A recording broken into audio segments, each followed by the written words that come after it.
moving right along.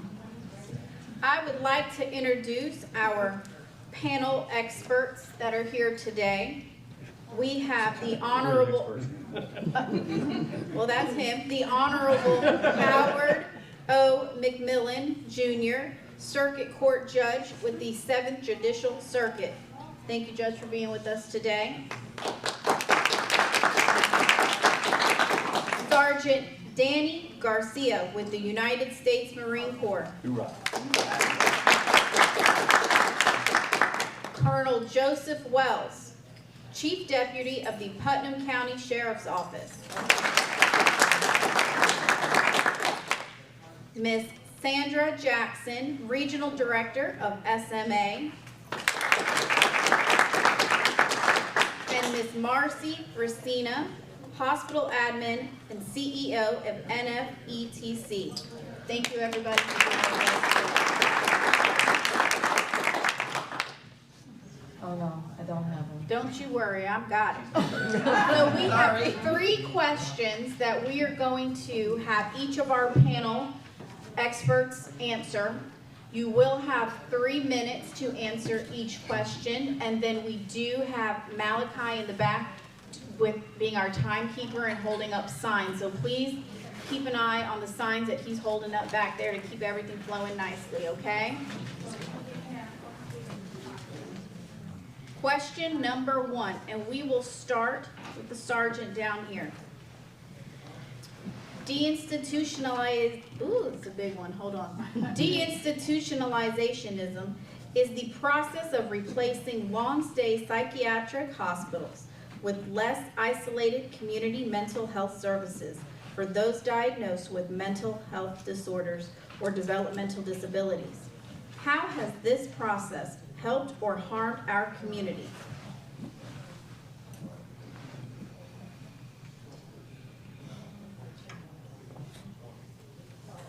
I've been in the Marine Corps for a long time.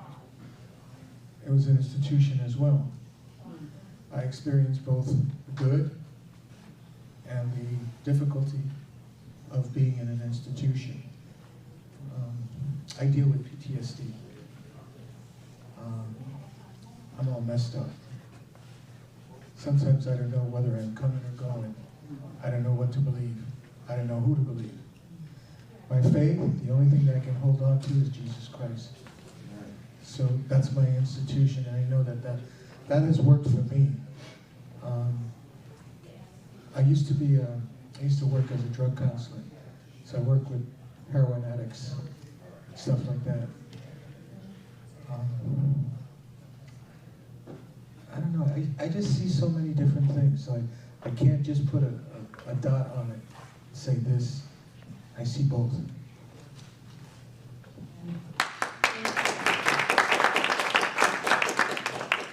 I'll ask the question again. Deinstitutionalization is the process of replacing long-stay psychiatric hospitals with less isolated community mental health services for those diagnosed with a mental disorder or developmental disability. How has this process helped or harmed our community? Well, after reading Mr. Early's book, I got a bit of a history lesson on how deinstitutionalization came about and why. So what I'll say is, initially I think the intention for closing a lot of the hospitals was a good one, in the sense that they realized that treatment wasn't really happening, conditions were poor, people were forgotten about. So on a positive note, I would say that it was helpful in that it brought a lot of awareness and concern and caring. What I think should have happened, though, was that the focus should have been on fixing the problem and beefing up the hospitals and the treatment and paying attention to who was in there. Instead, unfortunately, the baby got thrown out with the bathwater, so to speak, and really a lot of the hospitals were closed and people were just sort of sent out on the street. So on that note, I would say it really wasn't that helpful, because people can't go from a very structured environment, especially if they're still having symptoms, to just completely not having structure, not having support. It was good in the sense it helped the community start to have more services, but there still needed to be a step down, and that part was forgotten.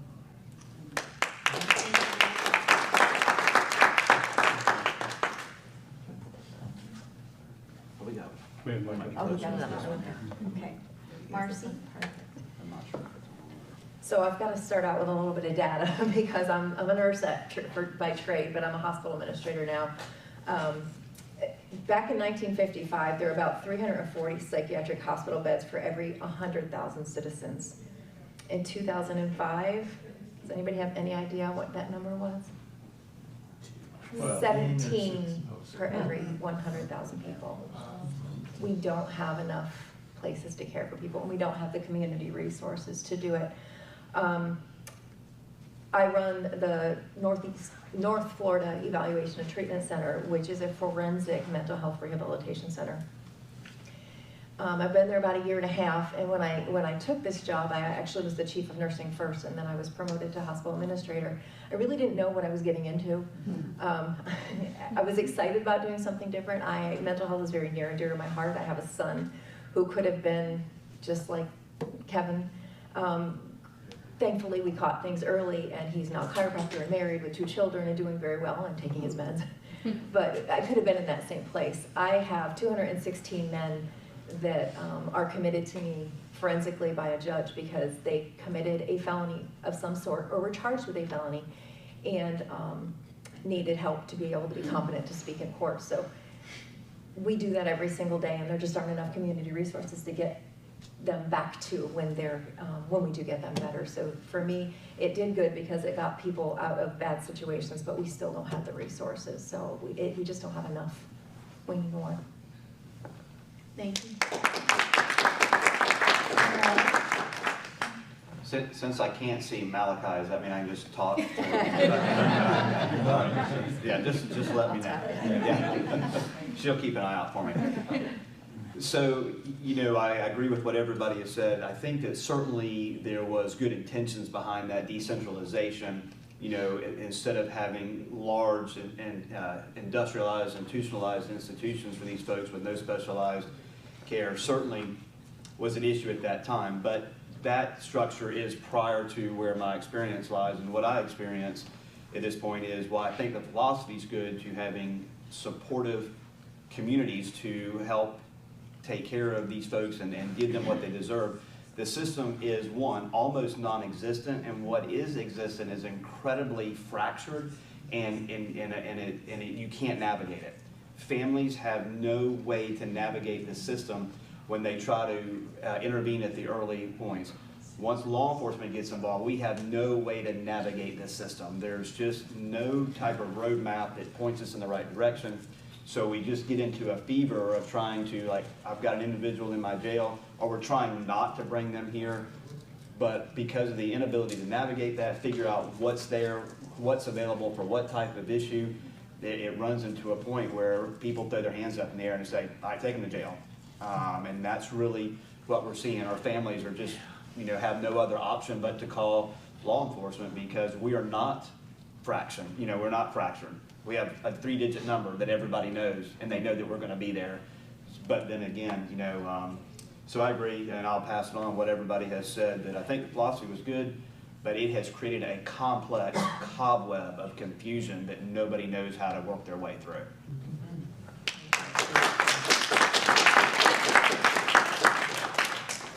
I have to be careful. I'm not on the policy end of government. I'm not in charge of making policy. I'm in charge of executing it as a judge.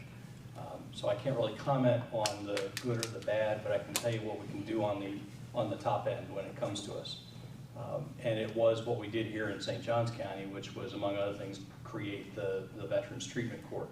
We had folks like the sergeant down here that were coming and encountering with our criminal justice system because in many cases they were acting out either from a mental health side or substance use disorder, which is a mental health disease, by the way.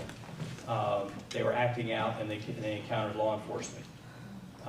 And as a former prosecutor, I used to look at the 5 reasons why you sentence somebody. You sentence them to protect the community. You sentence them to rehabilitate them. You sentence them to punish them. You sentence them to send a message to the individual that they shouldn't do it again. You send a message to the community that this is a bad idea. And then we started thinking about it in the context of veterans, and we realized So we're sending a message that because this person went and spent 11 months in Fallujah during the surge, and now comes home and has watched several of his buddies get blown up, watched several insurgents get blown up. Now he's come home and in the middle of the night he ended up hitting his spouse. We're saying, thank you very much for your service. Now you should go to the state prison for 4 or 5 years. And from an evidence-based standpoint, that made no sense. So we approached our county commission, and they agreed. That didn't make sense. And we got to start our Veterans Treatment Court to help veterans, understanding, and I fully understand this, the Veterans Treatment Court is the camel's nose underneath the edge of the tent. We already had a drug court. We have a Veterans Treatment Court now, and with help from folks like Sandy and community partners in EPIC, we're working on developing a mental health court for this county and this circuit, and with Putnam County as well.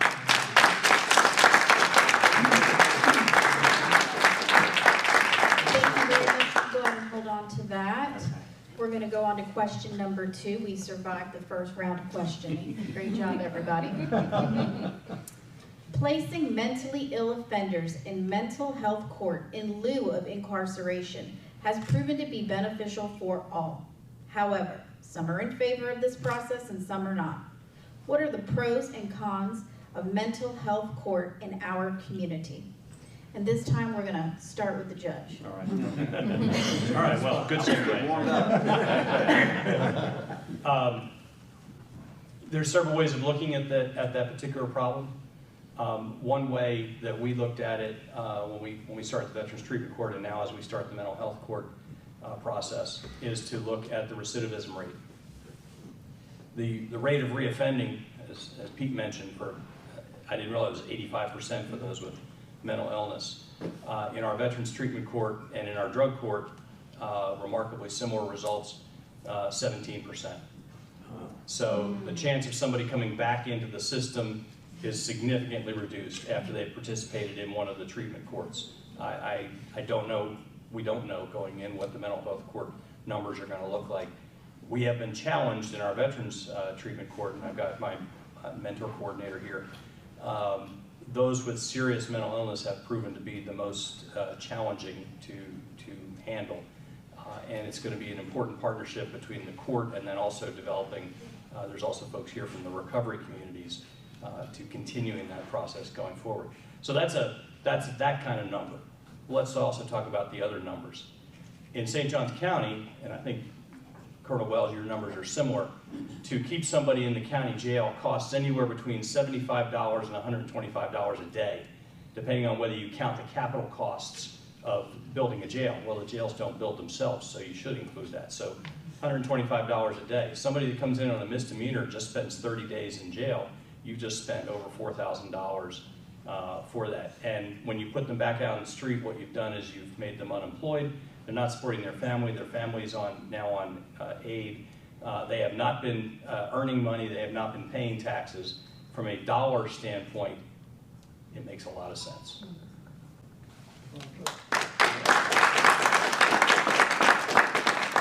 When I saw the questions, this was the one I was most excited about, but I didn't know you were going to make me follow Judge McGillen.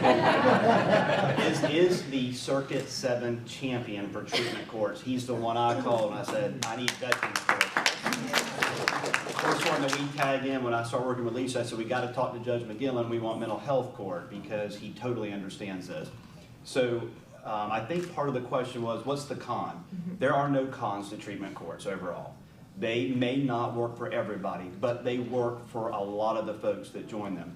Judge McGillen's exactly right. You know, one of the challenges, not a con, one of the challenges we deal with treatment courts is community and not being educated to these.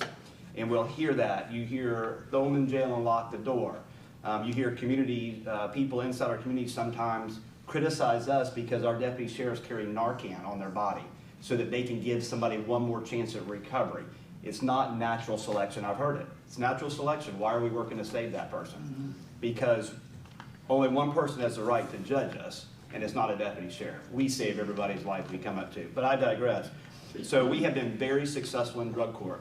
One of the turning points in my career was when our previous sheriff said, hey, I want you to go be my liaison to drug court. And I was like, okay, I mean, you're the boss, I'll go do it. But I had no understanding of it. I was like, it's a yes or no. Take drugs, don't take drugs. But then I've learned that. So it's absolutely right. We can keep doing the same thing we've been doing, expecting a different result, and that's the definition of stupidity. Or we can take somebody, instead of just incarcerating them, give them jobs, give them mental health, give them, all the stuff that they need, and give them a chance to be successful. It's the right thing to do. I mean, it's the financially responsible thing to do, but let's just look at it. Everybody's a creation of God, and it's the right thing to do to give them every chance to get back up on their feet. And we don't ever want to be in a position to stop giving those chances. In my opinion, treatment courts are the way to do that for the people who commit crime as a manifestation of mental illness or substance use disorder.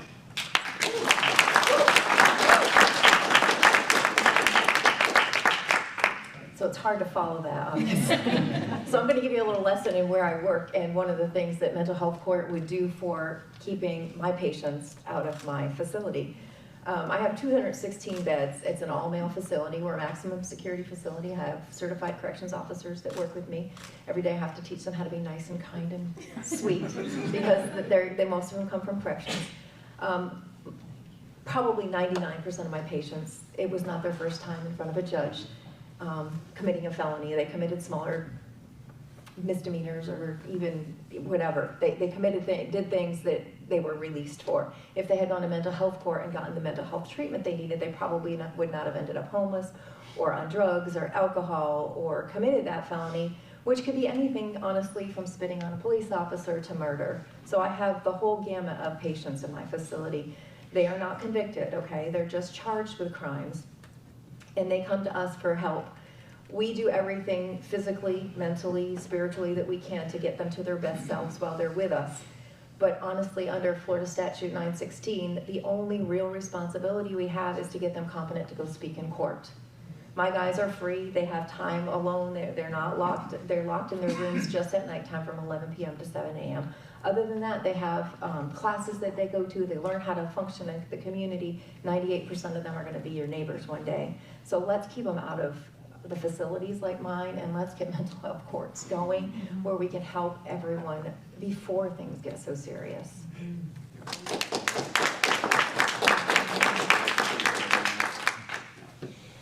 I'm not going to identify any cons. I don't think I can top what other people have said there, other than a lack of education or even compassion sometimes for this population. I really only see pros. From a treatment standpoint, outpatient treatment specifically, one of the things that we see that's really frustrating when we have community behavioral health services available, our no-show rate for people actually showing up and taking advantage of the services is about 50%. So one of the things I'm really excited about is to be able to see people who need the help but don't always want to get it because they lack an insight. This isn't a cancer that hits your kidney or your pancreas where you can decide, oh, I should definitely get this treated. This is an illness that actually happens in your brain. The organ that helps you make the decisions about should you get treatment, should you get up and go to your appointment, should you take your medicine. So giving a lot of people rights to say you don't have to get treatment is kind of a double-edged sword. So from a treatment standpoint, I believe that mental health courts will encourage and help people to comply with getting the treatment that they need. And until they get the treatment, they're not going to then be able to succeed and get better, which is the end result we all really want.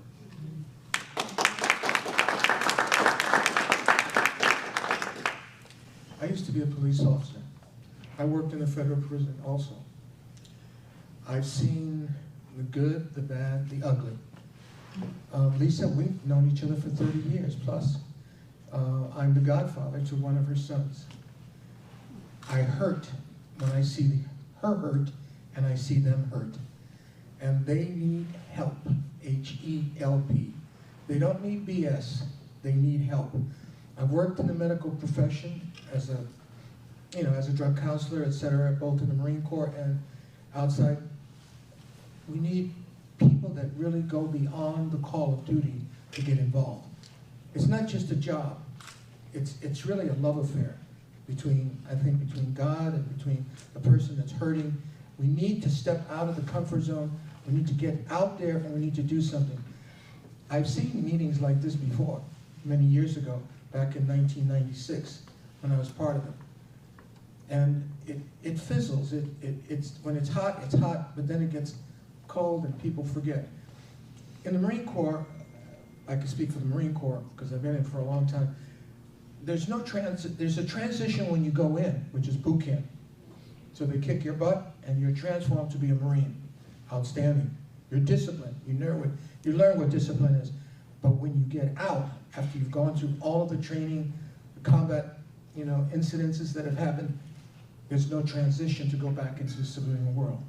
You are lost. You are forgotten.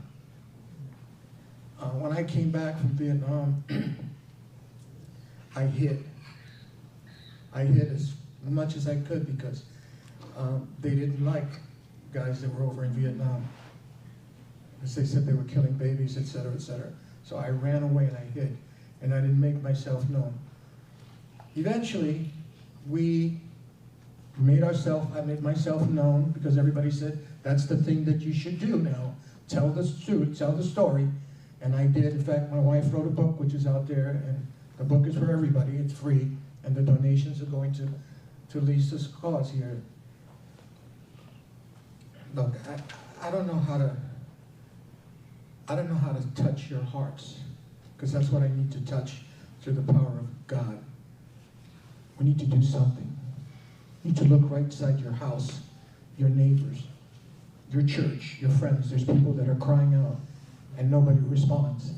It's not, I don't see it all the time, the doctors and the nurses and the administrators, they got a big job. But it's up to us, people, to do something, to love your neighbor as you love yourself, to do something, to take action. It's not a game, because people are dying all around you. Don't you see it? I see it. I see it everywhere I go, every day. Even guys committing suicide, right? They say in the Marine Corps, there's like 2 or 20 people a day committing suicide. That's crazy. And let me say something coming from a person that hasn't been well and is in recovery. I don't know who I am sometimes. I have night sweats every night where I have to change my t-shirts 3 times a day. I have dreams. I don't even know how they come. They just come. And I don't like them. And I wake up in the middle of the night. My wife sometimes is startled by it. This has been going on for many years now. Where do I go to get help? I'm seeing about 5 different doctors right now. And each doctor has a different doctrine or philosophy or an answer to the question. I understand what you were talking about, your son, especially being a father. And sometimes you feel helpless, but you're not going to quit because that's your son. That's part of you. Does it make a difference if you're a journalist or whatever? That's your son, and it's personal. And so it should be personal with not only with each and every one of us here, but we need to step out of that, as I said, that comfort zone and get involved with the person that's next to you. And that means that you got to open up and you got to talk. And it means you got to ask questions. You got to say, I need help. I didn't want to be here today. It's not normally that I say that, because I've walked by foot around the world, so I'm in the public side all the time. But I didn't want to be here today because I knew I was going to have to deal with something that I had to expose myself again. And I told my wife, I said, I don't want to go because I don't want to be transparent. I don't want to hurt.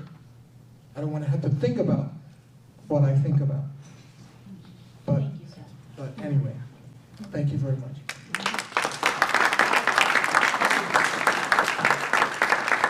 Thank you very much, everybody. And our third and final panel question. In your line of work, what are your top 2 to 3 most challenging hurdles as you strive to help the mentally ill? We'll start with Colonel Wells.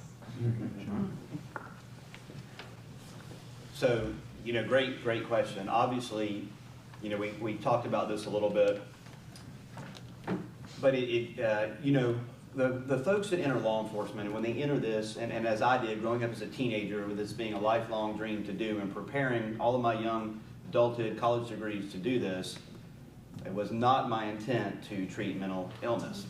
And that's not what our folks come into. So it's almost 900 hours for the basic law enforcement academy, and then about another 1,000 hours of in-agency training. That's the bare minimum on top of their degrees. And about 6 of those hours in the law enforcement academy prepare our guys to do this. 1/5 of our time is spent on it. We spend hundreds of hours a year on driving tracks and firearms ranges and learning to collect physical evidence. And most people walk through a 25-year career and never have to use their firearm in the line of duty, by the grace of God, me included, never have to. So it's just, that's the first challenge, is we've got to, we'll have to address, until the system gets better, and I don't know the answers to that, and I told our deputies yesterday, when Pete and Lisa came and addressed about 60 of our first line leaders and our leadership team in the sheriff's office, I don't know the answers to this, I don't have any policies to give you or new procedures, other than to tell you we as deputy sheriffs are problem solvers, not call takers, and we're going to work to do our best to fill the gap until our community and the other services get where we need them to be. So the education, the community perception is certainly one of the challenges and one of the goals, but you know, we're just going to keep doing what we're doing and trying to run a model jail when it comes to dealing with this, trying to educate our deputy sheriffs when it comes to, it takes one thing to commit a crime, and it takes criminal intent. If you didn't have criminal intent to commit a crime, you haven't met the crime triangle. So if someone's committing the crime due to illness, the criminal intent's not there, we need them not to come to jail, but sometimes it's our only way to keep them in society safe. So just working through these treatment courts and through the other things that we can do to get that out there, and working with public perception. So that's kind of our goals, is where we are, and just working to change the, you know, the perception of all this and the acceptance of this as we move through. Who do you want me to go to next? We're going to go to Judge McGillen? Okay. I think of 2 right off the bat. The first one sort of dovetails off of what Colonel Wells said. The first one is education. And I'm going to use the word ignorance in the proper use of that term, which is somebody that just does not know about the complexities of it. There's 2 things that are going to get you in trouble in my court. One is coming in and telling me that this person is a substance abuser. They are not. They have substance use disorder. They have a disease. They may have, the very first time they chose to try that drug before they'd ever had it ever before, that incident might have been an abuse of a drug. But after that, when the chemistry took over, they didn't have a choice in many cases.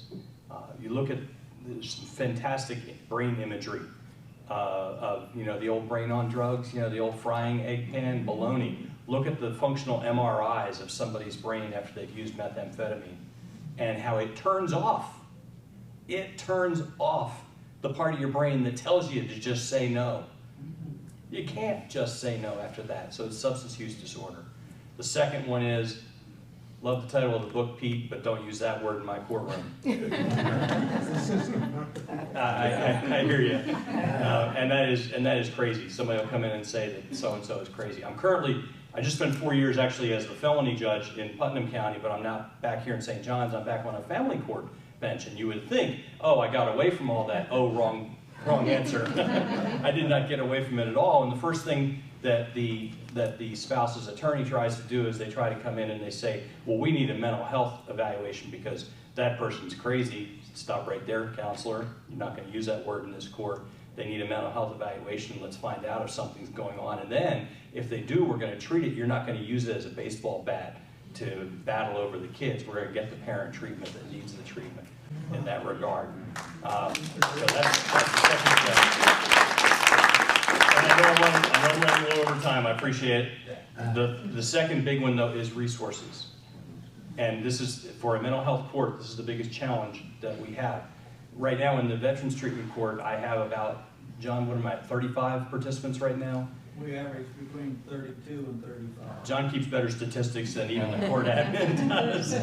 About 35 with one judge, and I'm not saying that I'm not the focus of this. It's not me, but that is one of the resources. On my family court bench, I have about 1,300 new cases a year. And my felony bench over in Putnam County, which is a county with only 70,000 residents, we had about 1,700 new felony cases a year. That doesn't even count the misdemeanor side of the house, one judge. Here in St. Johns County, last year it was about 2,500 new cases, one felony judge. We started a mental health treatment court. Those courts are time intensive, they're judicial resource intensive. The state way of counting hours for judges, just the judge, does not understand how to count for that time. And so when we go to Tallahassee, fortunately we have legislators in this area that have supported the additional resources. We've gotten a new county judge in this county and in Flagler County recently that has helped out in that regard, but it's very difficult to count those resources. But I'm just the judge. I'm not the guy that does the treatment. That's the folks from Sandy's office, the folks from the Department of Veterans Affairs, the folks from Epic Behavioral, our other community partners, the folks here at Flagler Hospital that handle the Baker Act cases. The resources are out there, and it is a team that has to address these problems. It's not just the judge or the law enforcement or anybody else. Thank you very much, Judge. In a matter of keeping time at hand, because we are at time, if you can give us, instead of 2 to 3, 1 to 2. I'm going to dovetail right off of everything that's been said. It's resources. I have 216 beds at just my facility. There's over 400 people on the waiting list to get treatment because they've been committed or been charged with a felony in the state of Florida. Over 380 of those are men.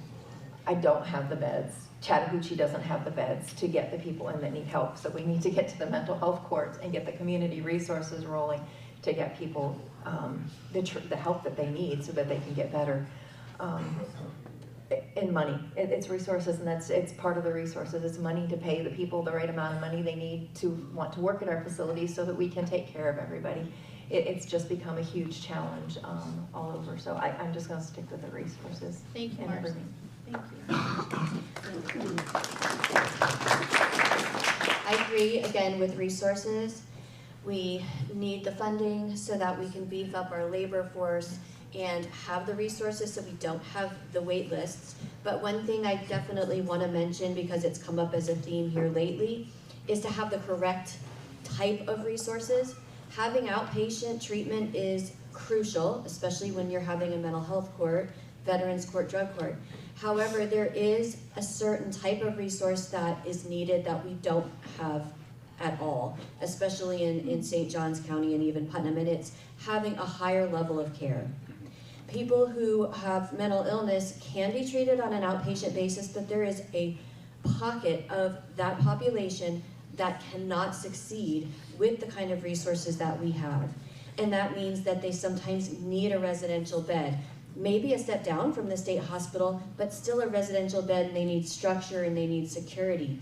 They're not going to do well living on their own. And even if we had an ALF, which in St. John's we don't, ALFs are also very loose. They're not structured. There was a program in Mr. Early's book, I think it was called Passageways. Those sorts of programs where there's a higher level. And that is something we just don't have. And again, it probably boils back to funding and licensing. But I do think people need to be aware that just outpatient treatment isn't going to solve everything. One size just doesn't fit all. Correct. Thank you very much. As of today, I've walked more than 52 million steps around the world. I've walked also 6 continents. I'm about to do Antarctica next year. I raised money. I raised $500,000 walking from New York City to Katrina. We raised $500,000 in 33 days, walking 50 miles a day, and gave it all away to charity. I'd like to offer that to the panel here. If you need any help, give us a call. Our books, we don't sell them, we give them away. If people want to make a donation, it goes to charity, bottom line. The bottom line is to give. Give everything you got. I'm 78 years old. Yeah, 78. Don't I look beautiful?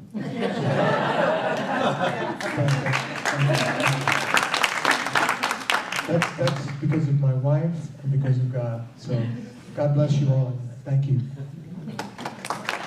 Thank you, everybody.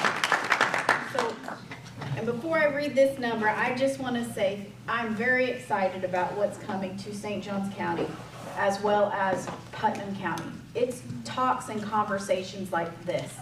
It's how we take a step forward to erase the stigma and make a difference. And I get super excited when I see community leaders leading the way. So thank you, Colonel Wells. I see Councilwoman Kathy Washington in the back. And Mayor Watts, thank you very much for representing Putnam County. This your show, you talk That's on. right. Just because I know everyone is going to stay here for the 50-50 drawing, I just want to make a couple of quick acknowledgments. Can everybody who was on our care team that did the evaluation process of what we need in our community, if you were part of the care team, can you please just stand up? Okay.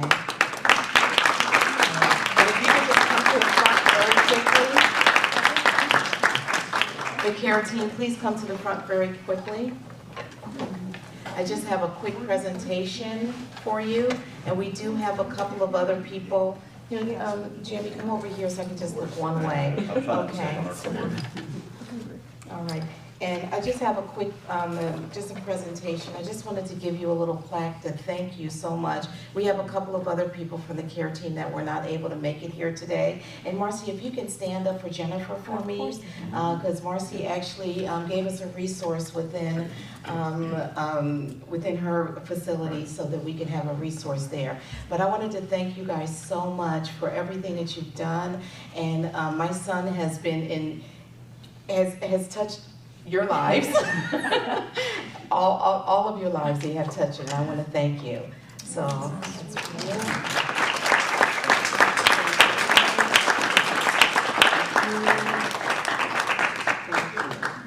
okay, thank you. And then I just have a couple of more presentations really quick. Judge McGillen, thank you so much. My son has been through his courtroom, and he has been such a champion. Yes. Yeah. You know what? Actually, two of my sons been through your courtroom. I know. One is a champion, and one's maybe making it to championship. But I wanted to thank you for being such a champion, and it's because Judge McGillen is really pushing for this mental health court that we need to have in our community, and I wanted to thank you for your championship.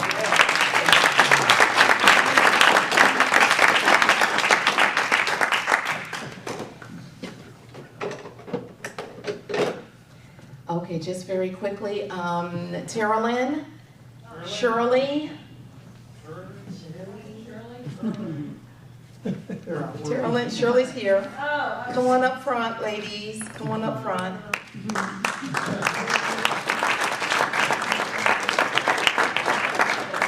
These ladies are my powerhouse. They're actually part of my Bible study group too. So these ladies are my powerhouse ladies, and there are coordinators for all of our volunteers. Can all of our volunteers please stand up? Some of them out there still volunteering. Volunteers.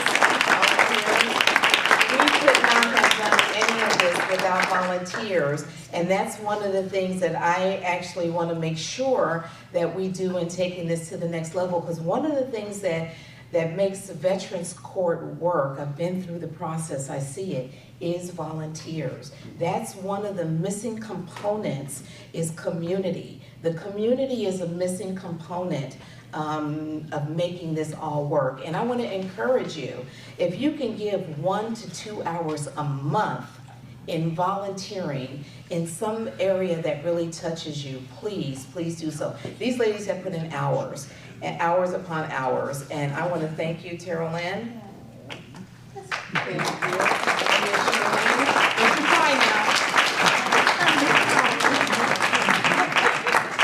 Thank you, ladies. righty, so very so much. much. Thank you, thank you. And then I also want to recognize our moderator here, Ms. Courtney. Thank you so much. She came in and just decided to do this for us, and she's done such a wonderful job. So Courtney, thank you so much.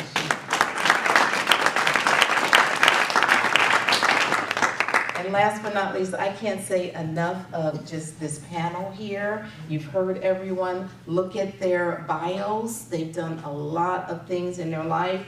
And last but not least, Mr. Early, aka Pete. He said, call me Pete.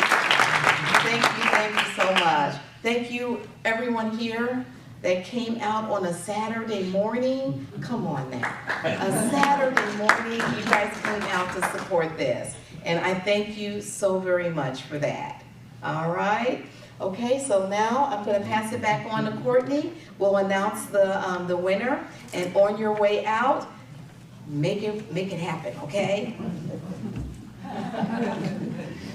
Before I read these lucky 4 digits right here, can we have a standing round of applause for Miss Lisa? And everything she has done. And for her beautiful family. Thank you, Lisa. I forgot to give Mr. Pete early. Thank you so much. Thank you. Thank you, everybody, for taking this time with us. We do appreciate it. I hope you go well with the rest of your day. Be blessed and stay safe. We love you all. Thank you, everybody. Bye. Thanks, everybody.